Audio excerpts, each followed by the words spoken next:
Hello friends, welcome to Dhruti GS academy. 6th May current affairs with GS points. So ముందుగా మనకి day of importance లేదు. So next Indian polity article వస్తుంది. International elections visitors programme అని చెప్పేసి ఉంటుంది. ఏ దేశం elections conduct చేసినా మిగతా కంట్రీస్ వెళ్ళి పరిశీలన చేయవచ్చు, బెస్ట్ ప్రాక్టీసెస్ని తీసుకోవచ్చు. అందులో భాగంగా 23 కంట్రీస్ నుంచి మన లోక్సభ ఎన్నికల్ని పరిశీలన కోసం అని చెప్పేసి 75 మంది వస్తున్నారు. సో ఇది అతిపెద్ద బృందం అని చెప్పేసి మనకి పిఐబి న్యూస్ పేర్కొన్నది. సో కాబట్టి ఒకసారి చూసుకోవాలి, ప్రోగ్రామ్ పేరేంటి మనకంటే ఇంటర్నేషనల్ ఎలక్షన్స్ విజిటర్స్ ప్రోగ్రామ్ అని చెప్పేసి 23 కంట్రీస్ నుంచి 75 డెలిగేట్స్ వస్తున్నారు. సో ఇది మనకి ఫ్యాక్ట్ క్వశ్చన్, ఎటువంటిది అవసరం లేదు. ఇది నిన్న ఢిల్లీలో స్టార్ట్ అయింది. మనకి సిఈసి రాజీవ్ కుమార్ స్టార్ట్ చేస్తాడు. సో రాజీవ్ కుమార్ అని చెప్పేసి మన సిఈసి, మిగతా ఎలక్షన్ కమిషనర్ల పేరు కూడా మనకి కొద్ది వరకు అవసరం ఉంటుంది. జ్ఞానేష్ కుమార్ అని చెప్పేసి పిలుస్తాం, సుఖ్బీర్ సింగ్ సంధు అని చెప్పేసి పిలుస్తాం. మనకి రీసెంట్ అపాయింట్మెంట్స్ కాబట్టి గుర్తుపెట్టుకోవాలి. నెక్స్ట్ వెరీ ఫేమస్ అండి, స్పేస్ ఆర్టికల్ వార్తల్లో ఉన్నది. సో దాని పేరు ఫస్ట్ రాకెట్ గుర్తుపెట్టుకోవాలి, SR-75-1 అని చెప్పేసి పిలుస్తాం. సో ఇది రాకెట్, ఇది ఫస్ట్ రాకెట్. నేను ఇన్ఫ్యాక్ట్ ఇంకా క్రాస్ చెక్ చేయలేదు. సో మనకి యాజ్ పర్ ఎక్స్ప్రెస్ ప్రకారం ఏంటి అంటే it is the first rocket. ఏంటి అంటే ఈ రాకెట్లో మనం ఫ్యూయల్గా ఈ క్యాండిల్ వ్యాక్స్ ఉపయోగించినాము, కొవ్వొత్తి మైనం అని చెప్పేసి పిలుస్తాం కదా. సో క్యాండిల్ వ్యాక్స్తోని ప్రయోగించిన ఫస్ట్ రాకెట్ అట SR-75-1 అని చెప్పేసి. సో మనం ఇది ఇంధనంగా ఉపయోగించినాము క్యాండిల్ వ్యాక్స్ని, మేబీ ఇది ఫస్ట్ టైం కావచ్చు. సో దీనికి మనకు ఇంకేముంటుంది, ఇలా ద్రవ ఆక్సిజన్ అని చెప్పేసి ఉంటుంది. ఇన్ఫ్యాక్ట్ ఈ ఆక్సిజన్ మనకి ఎందుకోసం అంటే ఇంధనాన్ని మండించడం కోసం అని చెప్పేసి అది ఉపయోగిస్తాం. ఇది కంపల్సరీ ఉంటుంది మనకి. ఇక్కడ మనకి వేరే ఇంధనాన్ని ఉపయోగిస్తాం డిఫరెంట్ రాకెట్స్ లోపల. సో మన క్యాండిల్ వ్యాక్సిన్ ఏమంటామంటే సైంటిఫిక్ పరిభాషలో పారాఫిన్ అని చెప్పేసి పిలుస్తాం. సో మనకి ప్రశ్న వస్తుంది, SR-75-1 అనేది పారాఫిన్ ఉపయోగించిన ఫస్ట్ రాకెట్గా ఇండియన్ ఎక్స్ప్రెస్ మనకి పేర్కొన్నది. It is the first rocket అని చెప్పేసి పిలుస్తాం. కాబట్టి ఒకసారి దీన్ని ఎవరు ప్రయోగించారు, ఎక్కడి నుంచి అని చెప్పేసి చూసుకోవాలి. ఇది రాకెట్ పేరు మనకు. సో జర్మనీ సంస్థ ప్రయోగించింది. హై ఇంపల్స్ అని చెప్పేసి స్పెల్లింగ్ అయితే ఇది, దీన్ని హై ఇంపల్స్ అని చెప్పేసి పిలుస్తాం. సో అది జర్మనీ యొక్క ప్రైవేట్ స్పేస్ కంపెనీ. ఎక్కడి నుంచి ప్రయోగించింది మనకు అంటే దక్షిణ ఆస్ట్రేలియా నుంచి ప్రయోగించింది. సో దక్షిణ ఆస్ట్రేలియా నుంచి అని చెప్పేసి మనకు స్పెసిఫిక్గా ప్లేస్ పేరు చూస్తే నుబా, సో కునిబ్బా అని చెప్పేసి పిలుస్తాం. కునిబ్బా టెస్ట్ రేంజ్ నుంచి వెరీ ఫస్ట్ టైం జర్మనీ యొక్క ప్రైవేట్ స్పేస్ సంస్థ హై ఇంపల్స్ అని చెప్పేసి SR-75-1ని ప్రయోగించింది. దీని స్పెషల్ ఏంటి అంటే ప్రపంచంలోనే ఈ క్యాండిల్ వ్యాక్స్ లేదా పారాఫిన్ని ఉపయోగించిన ఫస్ట్ రాకెట్ రికార్డ్ సృష్టించింది. మనకు కొద్దిగా సైంటిఫిక్ అవసరం కాబట్టి ఇంకొద్దిగా డెప్త్గా చూస్తే ఇది సబ్ ఆర్బిటల్ ఫ్లైట్ అని చెప్పేసి పిలుస్తాం. సో సబ్ ఆర్బిటల్ ఫ్లైట్ అంటే ఈ రాకెట్ అనేది మనకు పూర్తిగా కక్షలోకి ప్రవేశపెట్టబడలేదు. It is only sub means మనకి ఉపకక్ష అని చెప్పేసి వస్తుంది. ఒక రాకెట్ని కక్షలోకి ప్రవేశపెట్టాలంటే దానికి నిర్ణీత వేగం అవసరం ఉంటుంది. ఆ వేగం ఎంత మనకు అంటే 28,000 km/h వేగంతో ప్రయోగిస్తే అది కక్షలోకి వెళ్ళి భూమి చుట్టూ భ్రమిస్తుంది. ఇంతకంటే తక్కువ వేగం ఉంది కాబట్టి అది మనకి ఇన్ఫ్యాక్ట్ ఎంత దూరం వెళ్ళినా మళ్ళీ భూమి మీదకే వస్తుంది, సో కిందకి పడిపోతుంది. కాబట్టి దీన్ని సబ్ ఆర్బిటల్ అని చెప్పేసి పిలుస్తాం. అంటే ఏంటి అంటే నిర్ణీత వేగం లేదు కాబట్టి, సో తక్కువ వేగం ఉంది కాబట్టి మనకి ఆర్బిటల్లోకి వెళ్ళకుండా తిరిగి అని చెప్పేసి గుర్తుపెట్టుకోవాలి. సో మరి ఎంత ఎత్తుకు వెళ్ళింది అంటే ఈ SR-75-1 అనేది 275 కిలోమీటర్స్ ఎత్తుకు వెళ్ళింది. 275 కిలోల పెలోడ్ని తీసుకెళ్తుంది. 250, ఇది 250 కిలోమీటర్స్ ఎత్తుకు వెళ్ళింది, 250 పెలోడ్ని తీసుకెళ్ళింది. అంత బరువు గల పెలోడ్ని కక్షలోకి ప్రవేశపెట్టింది. So it is sub orbital అని చెప్పేసి పిలుస్తాం. నిర్ణీత వేగం లేదని చెప్పేసి చూసుకోవాలి. సో దక్షిణ ఆస్ట్రేలియా నుంచి ప్రయోగించింది, జర్మనీ సంస్థ అని చెప్పేసి గుర్తుపెట్టుకోవాలి. ప్రశ్న వస్తుంది హై ఇంపల్స్ అని చెప్పేసి గుర్తుపెట్టుకోవాలి. సో మనకు ఇది SR-75 అని చెప్పేసి పిలుస్తాం. ఇది ప్రశ్న వస్తుందా, ఇట్ ఈస్ ఫస్ట్ కాబట్టి ఇన్ఫ్యాక్ట్ క్యాండిల్ వ్యాక్స్ ఉపయోగించింది కాబట్టి లో కాస్ట్ కాబట్టి ప్రశ్న వచ్చేందుకు అవకాశం ఉన్నది. ఇన్ఫ్యాక్ట్ ఏపీపీఎస్సి గ్రూప్ 2 కావచ్చు, లేదా నేను ఏపీపీఎస్సి గ్రూప్ 2 అంటే అది కేవలం వాళ్ళ కోసమే కాదు. ఎందుకు మనం ఆ పేరు తరచుగా పేర్కొంటున్నాం అంటే వాళ్ళకి 75 మార్క్స్ ఉంది కాబట్టి సైన్స్ అండ్ టెక్నాలజీ అనేది, ఎకాలజీ అనేది. సో అది మనం చెప్తున్నాం. కానీ సో మన ఫోకస్ ఎప్పుడు టీఎస్పీఎస్సి గ్రూప్ 1 ప్రిలిమ్స్ మీదనే ఉంటుంది, టీఎస్పీఎస్సి గ్రూప్ 2 మీదనే ఉంటుంది. ఇట్లా అంటే మళ్ళీ ఐపీపీఎస్లో డౌట్ వస్తుంది మనకు పనికిరాదా అని చెప్పేసి. సో అందరికీ కరెంట్ అఫైర్స్ అంటే మనకి సో లోకల్ ఇష్యూ కాకుండా ప్రతి అంశము అందరికీ పనికి వస్తుంది. నెక్స్ట్ సైన్స్ అండ్ టెక్నాలజీ అదర్స్లో మనకి అంటే ఈ స్పేస్ డిఫెన్స్ కాకుండా చూస్తే ఒక కొత్త కోవిడ్ వేరియంట్ వచ్చింది.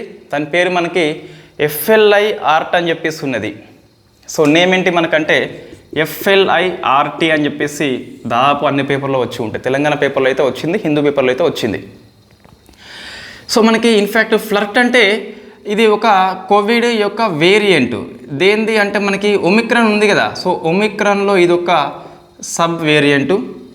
ఇది అమెరికాలో విజృంభణ చేస్తుంది అట, అది మనకి వార్తల్లో ఉంది. ప్రశ్న ఎలా వస్తుందంటే ఇటీవల వార్తల్లో కనిపించిన ఫ్లర్ట్ అనేది ఏంటని చెప్పేసి వస్తుంది. ఒమిక్రాన్ యొక్క జాతికి చెందిన కొత్త కోవిడ్ అని చెప్పేసి గుర్తుపెట్టుకోవాలి.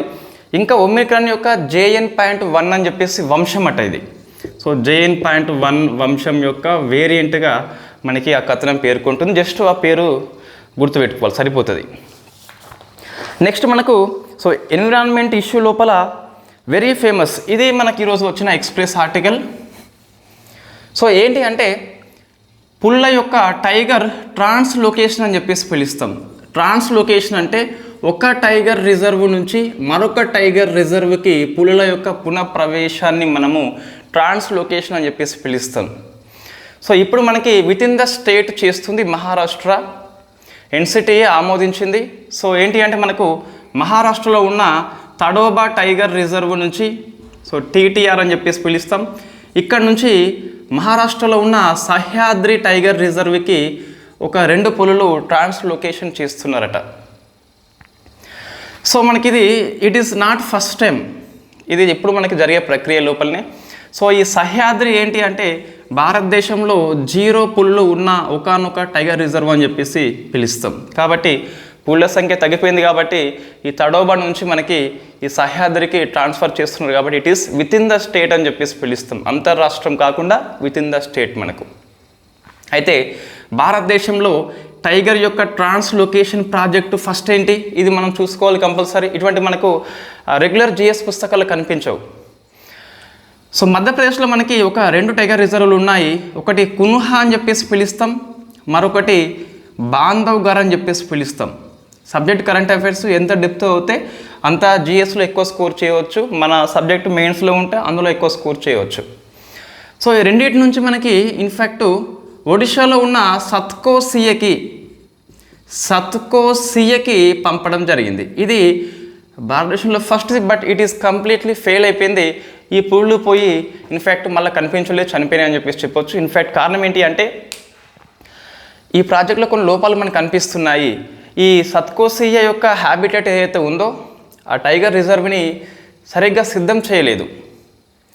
నెక్స్ట్ ఏంటి అంటే అక్కడ కొన్ని ఎరలు అవసరం ఉంటాయి పులికి, జింకలు అని చెప్పేసి ఒకటి ఉంటాయి కదా. సో ఎరల్ని సిద్ధం చేయలేదు అంటే అక్కడ ఎక్కువ సంఖ్యలో లేవు అట.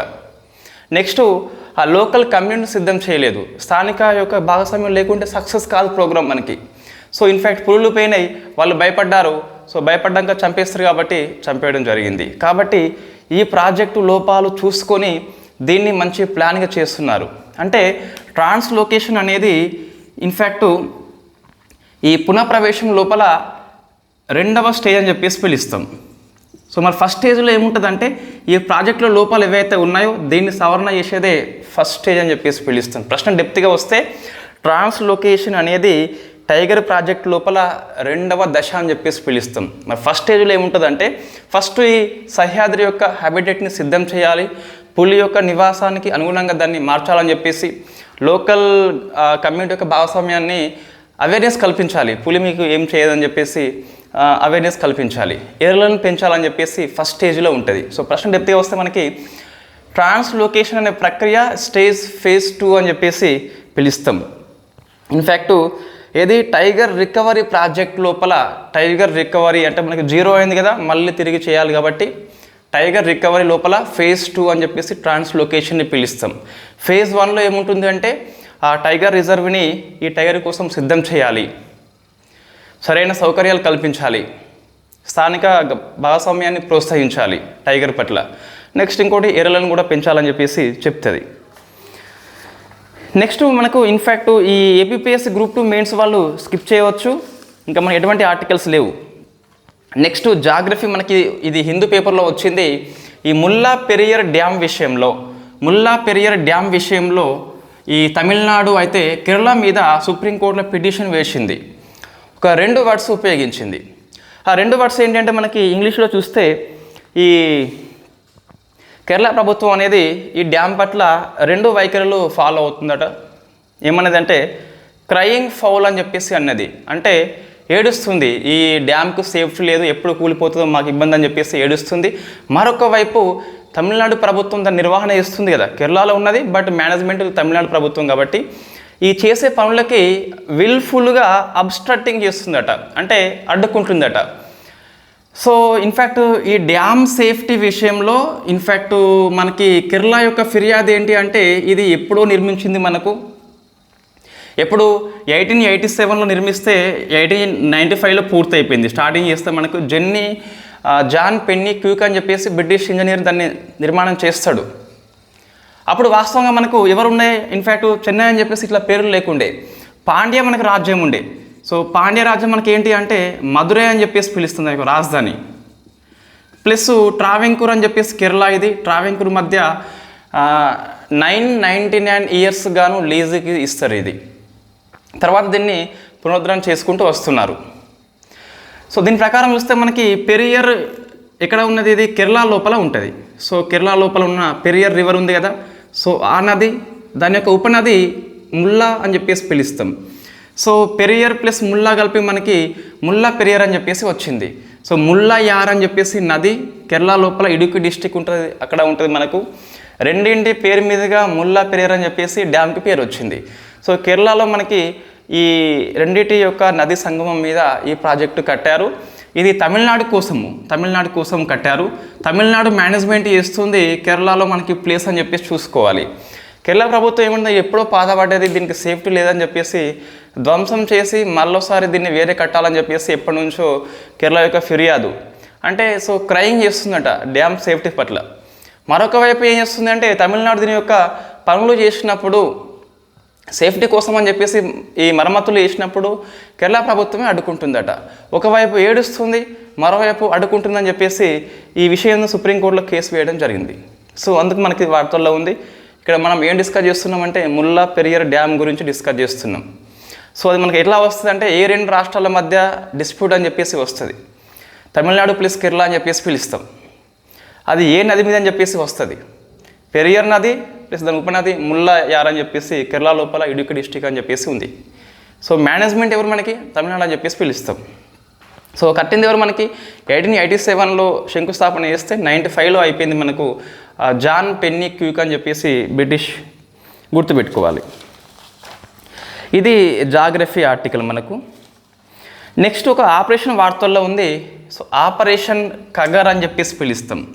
సో ఆపరేషన్ కగర్ ఇది నిన్నటి ఆర్టికల్ మనకి పేపర్లో వచ్చింది ఈనాడులో.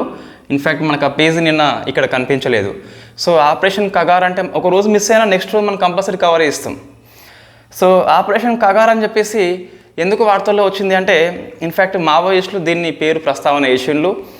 ఈ బోర్డర్ సెక్యూరిటీ ఫోర్స్ను డిస్ట్రిక్ట్ రిజర్వ్ గార్డ్ అని చెప్పేసి మనకు లాస్ట్ మంత్ లోపల ఏప్రిల్ 16 ఐ థింక్ మొత్తం మీద ఈ ఇన్ఫ్యాక్ట్ అబూజ్మాడ్ అని చెప్పేసి ఎన్కౌంటర్ చేసిండ్రు. 29 మెంబర్స్ని చంపిల్లు కదా, దాని యొక్క పేరు మనకి ఆపరేషన్ కగార్ అని చెప్పేసి పిలుస్తామట. ఈ కగార్ మనకు ఇన్ఫ్యాక్ట్ మావోయిస్టుల ఏరివేత కోసం అని చెప్పేసి బోర్డర్ సెక్యూరిటీ ఫోర్స్ను డిఆర్జీ వాళ్ళు దీన్ని కండక్ట్ చేస్తున్నారట. సో ఇది అరాచకం అని చెప్పేసి మావోయిస్టుల యొక్క ఆరోపణ నేపథ్యంలో మరొకసారి మనకి వార్తల్లో వచ్చింది. సో ఈ ఎన్కౌంటర్కి పేరు పెట్టుకోలేదు, ఓవరాల్గా మనకి ఆపరేషన్ కగార్లో భాగంగా ఈ ఎన్కౌంటర్ మనకి కనిపిస్తుంది. సో ఏప్రిల్ మాసం అని చెప్పేసి ఒకసారి గుర్తుపెట్టుకోండి, ఎందుకు ప్రశ్న వస్తుందని చెప్పేసి అనిపిస్తుంది. 29 మెంబర్స్ అని చెప్పేసి గుర్తుపెట్టుకోవాలి. సో అబూజ్మడ్ అని చెప్పేసి పిలుస్తాం. నెక్స్ట్ అపాయింట్మెంట్స్ మనకి వార్తల్లో ఉన్నాయి. ఈరోజు పేపర్లో మనకి వసుంధరలో వచ్చింది. యూనిసెఫ్ యొక్క జాతీయ అంబాసిడర్గా కరీనా కపూర్ ఎన్నికైంది. దాంతోపాటు యూత్ అడ్వకేట్స్ అని చెప్పేసి 4 ఎంపిక చేసిండ్రు. మనకు పేరు ముగ్గురుదే ఇచ్చిండ్రు. 3 మహిళలు కాబట్టి 3 పేర్లు ఇచ్చినారు. ఒక పురుషుని పేరు ఇవ్వలేదు. సో మీరు దాన్ని చెక్ చేసి కామెంట్ చేయండి, నేను దాంట్లో నోట్స్లో యాడ్ చేస్తాను. ఇన్ఫ్యాక్ట్ మాకు వేరే వర్క్ ఉంది. సో నేను ఈ మార్నింగ్ కూడా క్లాస్ చేస్తున్నాను కాబట్టి ఏం సెర్చ్ చేయలేదు, పేపర్లో ఉన్నదంతా రాసి పడేసిన. రైట్, ఇప్పుడు ఏంటి అంటే ఈ యూనిసెఫ్ యొక్క జాతీయ అంబాసిడర్గా కరీనా కపూర్ ఎన్నికైంది. Okay fine. యూత్ అడ్వకేట్స్ అని చెప్పేసి 4 ఎంపిక చేసింది ఇండియా నుంచి. 3 పేర్లు మనకి మహిళలు ఉన్నారు. ఒక ఆమె గౌరాంశి శర్మ అని చెప్పేసి మధ్యప్రదేశ్, ఆమెది బ్యాడ్మింటన్ యొక్క క్రీడాకారిణి. ఇంకొక వ్యక్తి వినీషా ఉమాశంకర్ అని చెప్పేసి తమిళనాడు, పర్యావరణవేత్త. సో మనకి శంకర్ తెలుసు కాబట్టి, విజయ్ శంకర్ తమిళనాడు కాబట్టి ఈజీగా మనకు గుర్తుంటుంది. నెక్స్ట్ నాహీద్ అఫ్రిన్ అని చెప్పేసి, సో అఫ్రిన్ కాబట్టి అస్సాం అని చెప్పేసి గుర్తుపెట్టుకోవచ్చు. ఇంకా డెప్త్ క్వశ్చన్ అంటే గిట్ట ఈ 3 ఏ కేటగిరీ అని చెప్పేసి నేను నోట్స్ ఇవ్వడం జరిగింది, ఒకసారి చూసుకోండి. అంటే ఈ 3 ఏ కేటగిరీకి అంబాసిడర్గా ఇచ్చారని చెప్పేసి. ఈ గౌరాంశి శర్మ చూస్తే మనకు right to play and disability అని చెప్పేసి, అంటే దివ్యాంగులు కూడా ఆడేందుకు అర్హులు అని చెప్పేసి, అందరినీ చేర్చుకోవాలని చెప్పేసి ఆ కేటగిరీకి ఈమె పనిచేస్తుంది. వినీషా ఉమాశంకర్ వచ్చేసి innovation and stem, science and technology, maths ఉందిగా మనకు, సో అందులో ఈమె పనిచేస్తుంది. నాహీద్ అఫ్రిన్ వచ్చేసి mental health and early child development అని చెప్పేసి ఆ కేటగిరీలో పనిచేస్తుంది. సింగర్ ఆమె. నెక్స్ట్ గవర్నమెంట్ పాలసీ కిందికి వస్తుంది. సో మనకు ఈ ఉత్తరాఖండ్ ఏదైతే ఉందో ఈ రాష్ట్రం ఒక చర్య తీసుకుంది, వాటర్ కొరత ఉందని చెప్పేసి ఈ కారు వాషింగ్ కోసము ఓన్లీ డ్రై వాషింగ్ ఉపయోగించాలి తప్పితే రాష్ట్రం మొత్తము వాటర్ వాషింగ్ వద్దు అని చెప్పేసి, వాటర్ కొరత అని చెప్పేసి ఒకటి మనకి ఉత్తర్వు జారీ చేసింది. సో ప్రశ్న వస్తే రావచ్చు మనకి. నెక్స్ట్ బెంగళూరులో మనకి మంగళూరు అని చెప్పేసి ఇన్ఫ్యాక్ట్ అది వాటర్ రేషనింగ్ని అప్లై చేస్తుంది. సో వాటర్ రేషనింగ్ అంటే మనకి నీటి యొక్క వాడకాన్ని పరిమితులు విధిస్తుంది, కొద్దిగా వాడాలని చెప్పేసి. ఇటీవల సేమ్ కాన్సెప్ట్ లాస్ట్ మంత్ లేదా మార్చి మంత్లో వచ్చి ఉంటుంది, వాటర్ రేషనింగ్ అని చెప్పేసి. మనకి ఇక్కడ కొలంబియా రాజధాని బొగాటో అని చెప్పేసి అది ఇటీవల వాటర్ రేషనింగ్ అనేది అప్లై చేసింది. మనం డిస్కస్ చేసినాం ఆల్రెడీ. నెక్స్ట్ స్పోర్ట్స్ చూస్తే గిట్ట ఉమెన్ T20 ప్రపంచ కప్ క్రికెట్ అని చెప్పేసి బంగ్లాదేశ్ హోస్ట్ చేస్తుంది. పురుషులది వేరు, మనకి వెస్టిండీస్ ప్లస్ అమెరికా హోస్ట్ చేస్తుంది. మనం డిస్కస్ చేసినాం ఆల్రెడీ. సో ఇది మీరు ఆన్సర్ చేయండి. ఈ అమూల్ బ్రాండ్ అనేది ఏ 2 టీంకి స్పాన్సర్గా ఉంది? నందిని బ్రాండ్ వచ్చేసి ఏ 2 టీమ్స్కి స్పాన్సర్ అని చెప్పేసి చేయండి. నెక్స్ట్ ఒక ఇండియా ఆటగాడు ఒక టీంకి క్రికెట్ కోచ్గా పనిచేస్తున్నాడు ఈ T20 వరల్డ్ కప్లో, అదేంటని చెప్పేసి మీరు ఆన్సర్ చేయండి. ఈ 3 క్వశ్చన్స్. ఇంకోటి T20 వరల్డ్ కప్లో తొలిసారిగా ఏ జట్లు పాల్గొంటున్నాయి, ఇది కూడా ఆన్సర్ చేయండి, ప్రశ్న వస్తుంది. నెక్స్ట్ థామస్ కప్ అని చెప్పేసి, ఉబ్బర్ కప్ అని చెప్పేసి ఇవి బ్యాడ్మింటన్ కప్పులు. ఇంతకుముందు ఓల్డ్ పేపర్ ప్యాటర్న్ చూస్తే ఒక కప్పు పేరు ఇచ్చేసి ఏ క్రీడ అని చెప్పేసి ఇచ్చేటోడు. ఇప్పుడు అట్లా ఇస్తలేడు కాబట్టి అవసరం లేదు. సో ఆ 2 టీమ్స్ చైనా అని చెప్పేసి గెలుచుకుంది. థామస్ కప్ని మెన్స్ టీం అయితే ఉబర్ కప్ని మహిళా టీం అని చెప్పేసి గెలుచుకుంది, సరిపోతుంది. నెక్స్ట్ బుక్స్ అని చెప్పేసి మనకి ప్రముఖ అంతర్జాతీయ మీడియా సంస్థ ఆల్ జజీరా అని చెప్పేసి పిలుస్తాం. ఈ ఆల్ జజీరా యొక్క సంస్థని ఇజ్రాయెల్ దేశము నిషేధం విధించింది కాబట్టి మనకి వార్తల్లో ఉంది. నెక్స్ట్ తెలంగాణ కరెంట్ అఫైర్స్ చూస్తే నిమ్స్ డైరెక్టరు నగరి బీరప్ప అని చెప్పేస్తున్నాడు. ఇతనికి ఫెలోషిప్ ఆఫ్ రాయల్ సర్జన్ వచ్చింది. సో తొలి వ్యక్తి కాబట్టి మనం గుర్తుపెట్టుకోవాలి, నగరి బీరప్ప అని చెప్పేసి నిమ్స్ యొక్క డైరెక్టర్. జగిత్యాల్లో మనకి 47 degrees టెంపరేచర్ నమోదు అయిందట, వెరీ ఫస్ట్ టైం ఈ సీజన్ లోపల కాబట్టి ఒకసారి చూడండి. ఇంకా మనకి రికార్డు బదులవుతాయి కాబట్టి పెద్దగా అవసరం లేదులేండి. ఇంకోటి మనకు ఈ పురుగుల కోసం అని చెప్పేసి పంటలు నాశనం చేస్తాయి చీడలు అని చెప్పేసి.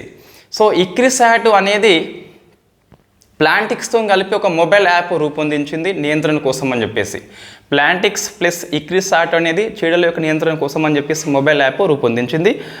ఆ పేరు మనకి ఇక్కడ ఇవ్వలేదు పేపర్లో కాబట్టి అవసరం లేదు. ఇది ఈరోజు కరెంట్ అఫైర్స్. సో మనం ముఖ్యంగా చూస్తే ఈరోజు కరెంట్ అఫైర్స్ లోపల ఈ పాలిటీ ఆర్టికల్ అనేది పెద్దగా అవసరం లేదు, బట్ 23 countries 75 అని చెప్పేసి గుర్తుపెట్టుకోండి. SR-75 వెరీ ఫేమస్, క్యాండిల్ వ్యాక్స్తోని కాబట్టి, ఫస్ట్ టైం పారాఫిన్తో కాబట్టి ఎస్ గుర్తుపెట్టుకోవాలి. ఫ్లట్ అనేది కరోనా యొక్క కొత్త కోవిడ్ వేరియంట్. పులుల ట్రాన్స్లోకేషన్ అనేది సో తడోబాడ్ నుంచి సహ్యాద్రి అని చెప్పేసి గుర్తుపెట్టుకోవాలి, విత్ ఇన్ ద స్టేట్ అని చెప్పేసి గుర్తుపెట్టుకోవాలి. Next Mullaperiyar dam very famous between the Tamil Nadu and Kerala అని చెప్పేసి. తర్వాత ఆపరేషన్ కగార్, మావోయిస్టుల ఏరువేత అని చెప్పేసి పిలుస్తాం. యూనిసెఫ్ యొక్క అంబాసిడర్స్ యొక్క పేరు గుర్తుపెట్టుకోవాలి కంపల్సరీ. గవర్నమెంట్ పాలసీ పెద్ద అవసరం లేదు, అది థామస్ కప్ ఊబర్ కప్ లాంటిది అవసరం లేదు.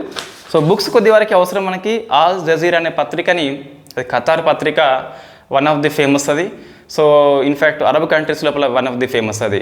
ఇజ్రాయెల్ అయితే మనకి నిషేధం విధించింది, వార్తల్లో ఉంది. సో ఇది మన కరెంట్ అఫైర్స్. దీనిలో ఒక 2 ఆర్టికల్స్ మనం రేపటి స్కిప్ చేస్తున్నాం. సో రేపు దాన్ని సాయంత్రం ఎక్స్ప్లెయిన్ చేద్దాం. Thank you very much.